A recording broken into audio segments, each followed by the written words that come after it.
സമൂഹത്തിന് തന്നെ ഒരുപാട് സംഭാവനകൾ നൽകിയ ഒരു പോസിറ്റീവ് മാൻ പെട്ടെന്നൊരു സുപ്രഭാതത്തിൽ അദ്ദേഹത്തിന്റെ ജീവിതം ഒരിക്കലും പ്രതീക്ഷിക്കാത്ത നിലയിൽ അവസാനിപ്പിച്ചിരിക്കുകയാണ്. പ്രിയപ്പെട്ടവരെ, ഇവിടെയാണ് നാം മനസ്സിലാക്കുന്നത്, നമ്മൾ കുറെ കാര്യങ്ങളൊക്കെ തീരുമാനിച്ചു വെച്ചിട്ടുണ്ട്. അതായത് നമ്മൾ വിചാരിക്കുന്നത് എന്താണ്? വീട്, വസ്തു, കാറ്, ജോലി, അപ്പുറത്തെ ആൾക്കാരെക്കാൾ ഉയർന്നു നിൽക്കുക, UK, Gulf, Ireland, America, England, ഇതൊക്കെയാണ് ഈ ലോക ജീവിതമൊന്നും, ഇതൊക്കെയാണ് എനിക്ക് സമാധാനം തരുന്നു എന്നുള്ളതാണ്. ഒരിക്കലും പ്രിയപ്പെട്ടവരെ, ഇതൊന്നും നമുക്ക് സമാധാനം തരത്തില്ല. ഇതൊക്കെ മെറ്റീരിയലിസ്റ്റിക് ബ്ലെസ്സിങ്സ് ആണ്. ഈ മെറ്റീരിയലിസ്റ്റിക് ബ്ലെസ്സിങ്സ് നമുക്ക് താൽക്കാലിക സുഖങ്ങൾ നൽകും.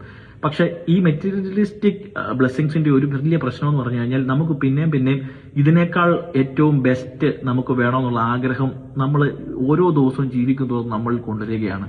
ഇവിടെ നമ്മൾ നമ്മുടെ സമാധാനത്തെ ഈ materialistic blessing, even for health vice ഞാൻ പറയും, ഇതൊന്നും നമ്മുടെ നിയന്ത്രണത്തിലുള്ളതല്ല. ഏത് നിമിഷവും ഇതൊക്കെ നമ്മളിൽ നിന്ന് പോകാൻ സാധ്യതയുള്ളത് തന്നെയാണ്. പ്രത്യേകിച്ച് ഈ ലോകത്തിൽ നമ്മൾ ജീവിക്കുമ്പോൾ, അന്യനാട്ടിൽ നമ്മൾ ജീവിക്കുമ്പോൾ, പരദേശികളായി നാം ജീവിക്കുമ്പോൾ, പ്രവാസികളായി നാം ജീവിക്കുമ്പോൾ ഏത് നിമിഷവും സംഭവിക്കാം. ഇതൊക്കെ നമ്മുടെ നിയന്ത്രണത്തിൽപ്പെട്ട കാര്യങ്ങളെ അല്ല. പക്ഷെ ഇതൊക്കെയാണ് എന്റെ സമാധാനം എന്ന് നാം ചിന്തിച്ചു കഴിഞ്ഞാൽ, പ്രിയപ്പെട്ടവരെ, നമുക്ക് ജീവിക്കാൻ തന്നെ തോന്നത്തില്ല. നമുക്ക് ഇതൊന്നുമല്ല നമ്മുടെ സമാധാനം. ഈ ലോകത്തിൽ നമുക്ക് ജനിക്കാൻ പറ്റിയത് തന്നെ ഏറ്റവും വലിയ ഭാഗ്യമാണ്. അനേകായിരം ജീവനുകളെ തള്ളി മാറ്റി അമ്മയുടെ ഉദരത്തിലേക്ക് നമ്മുടെ ജീവൻ കയറി 9 മാസം നമ്മളെ അമ്മ ചുമന്ന് ഈ ഭൂമിയിലേക്ക് ജനിപ്പിച്ചപ്പോൾ, പ്രിയപ്പെട്ടവരെ, അത് തന്നെ ഏറ്റവും വലിയ ഭാഗ്യമാണ് ഈ ഭൂമിയിൽ ജനിക്കാനായി. എന്തോ സുന്ദരമുള്ള ഈ ഭൂമി, പ്രകൃതി രമണീയമായ ഭൂമി, പച്ചപ്പ് കൊണ്ട് നിറഞ്ഞ നദികളും കടലും എല്ലാമുള്ള ഭൂമി, സസ്യങ്ങളും ജീവജാലങ്ങളും എല്ലാം ഉള്ള ഈ ഭൂമിയിൽ നമ്മൾ ജനിച്ച് ഈ ഭൂമിയെ വാഴുവാനും ഈ ഭൂമിയിൽ കാര്യങ്ങൾ ആസ്വദിക്കുവാനും ജനിച്ച നമ്മൾ എങ്ങനെയോ മുറിക്കുള്ളിൽ 4 ഭിത്തിക്കുള്ളിൽ ഒതുങ്ങി നമ്മുടെ ചിന്താമണ്ഡലത്തിൽ കൂടി ചിന്തിച്ച് നമ്മൾ ചിന്തിക്കുന്ന കുറെ സംഭവങ്ങളാണ് ജീവിതം എന്ന് നമ്മൾ ചിന്തിച്ച് അവസാനം ഇതൊന്നും ലഭിക്കാതെ നിരാശനായി ഞാൻ എന്നെ അപ്പുറത്തെ വീട്ടിലെ ആളെ പോലെയും ഇപ്പുറത്തെ വീട്ടിലെ ആളെ പോലെയും അവിടുത്തെ ആളെ പോലെയും ഇവിടുത്തെ ആളെ പോലെയും കമ്പയർ ചെയ്ത് ഇനിയും ഞാൻ ജീവിച്ചിട്ട് ഒരർത്ഥവുമില്ല, ഞാനൊരു പരാജയമാണെന്ന് ഞാൻ തന്നെ തീരുമാനിച്ചാൽ ഞാൻ എന്നെപ്പോലെ ഒരു ഭോഷൻ വേറെ ലോകത്തിൽ കാണത്തില്ല.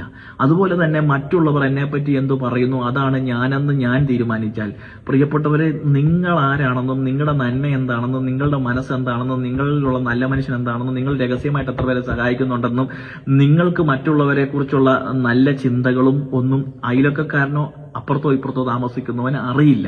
അപ്പൊ അവൻ നിങ്ങളെപ്പറ്റി നാട്ടുകാരോട് പറയുന്നതോ വീട്ടുകാരോട് പറയുന്നതോ അല്ല നിങ്ങൾ എന്ന് നിങ്ങൾ മനസ്സിലാക്കി നിങ്ങൾ തന്നെ നിങ്ങളെ അംഗീകരിക്കാൻ തുടങ്ങണം. എനിക്കറിയാം ഞാൻ ആരാണെന്ന്. ഒരുപക്ഷെ നമ്മുടെ കയ്യിൽ നിന്ന് ഒരു തെറ്റ് പറ്റിക്കൊണ്ടായിരിക്കാം. ആ തെറ്റല്ല നമ്മുടെ ലൈഫ് മുഴുവൻ. നമ്മൾ മനുഷ്യരാണ്, നമ്മൾ ദൈവമല്ല, നമ്മൾ ദൂതന്മാരല്ല, നമ്മൾ താഴ്ചയുള്ള ശരീരത്തിലാണ് ജീവിക്കുന്നത്. ഒരുപക്ഷെ നമുക്ക് തെറ്റുണ്ടാകാം.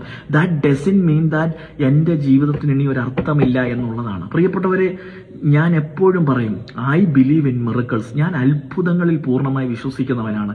എല്ലാം തകർന്നു, എല്ലാം തരിപ്പണമായി, മനുഷ്യനെ കൊണ്ട് ഇനി താങ്ങുവാൻ കഴിയത്തില്ല എന്നൊരു സ്റ്റേജ് വരുമ്പോൾ എപ്പോഴും ഞാൻ പറയില്ല, 7 വലിയ കഥകൾ അടയുമ്പോൾ ഒരു ജനാലയെങ്കിലും നമ്മുടെ മുമ്പിൽ തുറന്നു വരാറുണ്ട്.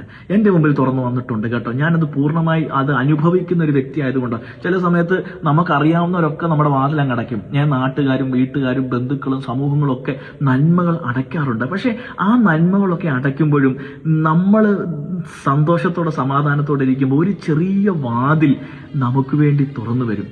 അപ്പൊ ഞാൻ പറയുന്നത്, സന്തോഷിക്കാൻ ഒരുപാട് കാരണങ്ങൾ നമുക്കുണ്ട്, സമാധാനിക്കാൻ ഒരുപാട് കാരണങ്ങൾ നമുക്കുണ്ട്. 4 ചാൺ കയറിൽ ഒടുങ്ങി പോകേണ്ടവരല്ല നമ്മൾ. നമ്മളെക്കുറിച്ച് നമുക്ക് തന്നെ ഈ ശരീരത്തിൽ രോഗം ഉണ്ടാകും, ശരീരമാകെ രോഗം ഉണ്ടാകും. താഴ്ചയുള്ള ശരീരത്തിലാണ് നമ്മൾ ഇരിക്കുന്നത്. രോഗമുണ്ടാകും, വീഴ്ചയുണ്ടാകും, അപകടങ്ങളുണ്ടാകും, കടങ്ങളുണ്ടാകും, ഇതൊക്കെ സംഭവിക്കും. ഇതൊക്കെ മനുഷ്യ ജീവിതത്തിന്റെ ഭാഗമാണ്.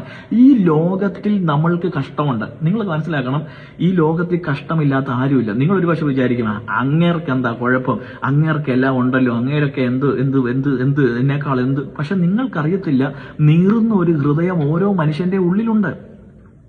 അവിടെയും എനിക്ക് കാണാൻ കഴിഞ്ഞത് ഈ എന്തെല്ലാം പ്രശ്നം വന്നാലും സമാധാനമായി ജീവിക്കുന്ന കുറേ മനുഷ്യന്മാരെ ഞാൻ കണ്ടിട്ടുണ്ട് കേട്ടോ.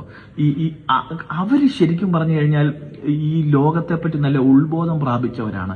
എന്ത് ഉത്ബോധമാണ് അവർ പ്രാപിച്ചിരിക്കുന്നത്? അവർക്കറിയാം ഇതെല്ലാം മായയാണ്, ഞാൻ ഈ കാണുന്നതെല്ലാം താൽക്കാലികമാണ്. എന്നാൽ എൻ്റെ ആന്തരിക സമാധാനം ഇതിനുവേണ്ടി ഞാൻ കളഞ്ഞാൽ എന്നെപ്പോലെ ഒരു ഭോഷനില്ല എന്നവർ മനസ്സിലാക്കിയിട്ടുണ്ട്. അതുകൊണ്ട് പ്രിയപ്പെട്ട ജനങ്ങളെ, നമ്മുടെ ഈ ലോകത്തിലുള്ള ഈ സംഭവങ്ങളെക്കാൾ, നമ്മുടെ ശരീരത്തിന്റെ സൗഖ്യത്തെക്കാൾ ഒക്കെ വലുതാണ് നമ്മുടെ പ്രാണനേക്കാൾ പ്രിയമുള്ളതായി മറ്റൊന്നുമില്ല, ജീവനേക്കാൾ ജ്വലിക്കുന്നതായി മറ്റൊന്നുമില്ല. അതുകൊണ്ട് ഒരു കാരണവശാലും എന്നെ കേൾക്കുന്ന നിങ്ങൾ ഒരിക്കൽ പോലും ആത്മഹത്യയെപ്പറ്റി ചിന്തിക്കുകയോ അതിനുവേണ്ടി തയ്യാറെടുക്കുകയോ ചെയ്യരുത്. അങ്ങനെങ്ങാണ് ഒരു ചിന്ത വന്നിട്ടുണ്ടെങ്കിൽ നിങ്ങൾ എന്നെ പോലുള്ള ആൾക്കാരോട് സംസാരിക്കണം. ഞാൻ മിക്കവാറും ഫ്രീ ഉള്ള സമയങ്ങളിൽ എൻ്റെ ഓഫീസിലുണ്ടാകും. നിങ്ങൾക്ക് വിളിക്കാം, അപ്പോയിന്റ്മെന്റ് എടുത്തിട്ട് നിങ്ങൾക്ക് വന്ന് കാണാം, സംസാരിക്കാം. നമുക്ക് സംസാരിച്ച് തീർക്കാൻ കഴിയാത്ത എന്ത് വിഷയമാണ് ഈ ഭൂമിയിലുള്ളത്? അതുകൊണ്ട് പ്രിയപ്പെട്ടവരെ, ഒരു കാരണവശാലും നിങ്ങളൊരു ഡോക്ടറായിരിക്കാം, എഞ്ചിനീയർ ആയിരിക്കാം, പൈലറ്റ് ആയിരിക്കാം, സ്വീപ്പർ ആയിരിക്കാം, ഓട്ടോ ഡ്രൈവർ ആയിരിക്കാം, വാട്ടവർ, ഏത് അവസ്ഥയിൽ കൂടി പോകുന്ന വ്യക്തി, കടത്തിൽ മുങ്ങി കിടക്കുന്ന വ്യക്തിയായിരിക്കാം, പരിഹാരം ഇല്ലാത്ത വിഷയങ്ങളൊന്നുമില്ല സഹോദരങ്ങളെ. അതുകൊണ്ട് ഒരു കാരണവശാലും ആത്മഹത്യ ചെയ്യരുതേ. അത് പാപമാണ്. മെറ്റീരിയലിസ്റ്റിക് ബ്ലെസ്സിങ്ങും എൻ്റെ ഹെൽത്തും ഒക്കെ എൻ്റെ നിയന്ത്രണത്തിലുള്ളതല്ല. അതൊക്കെ പോയതുകൊണ്ട് ഞാൻ ടെൻഷൻ അടിച്ച് പറയേണ്ട കാര്യമില്ല. എൻ്റെ നിയന്ത്രണത്തിലുള്ളതെന്താ? എനിക്ക് സമാധാനമായിരിക്കാൻ കഴിയണം. A piece that surpasses all understanding, സകല പരിജ്ഞാനത്തെയും സകല അറിവിനെയും സകല ബുദ്ധിയെയും കവിയുന്ന സമാധാനം നമുക്ക് ഓരോരുത്തർക്കും ഉണ്ടാകട്ടെ എന്ന് ഞാൻ ആശംസിക്കുന്നു. എന്നെ കാണുന്ന നിങ്ങൾക്ക് എല്ലാവർക്കും സമാധാനം ഞാൻ ആശംസിക്കുന്നു.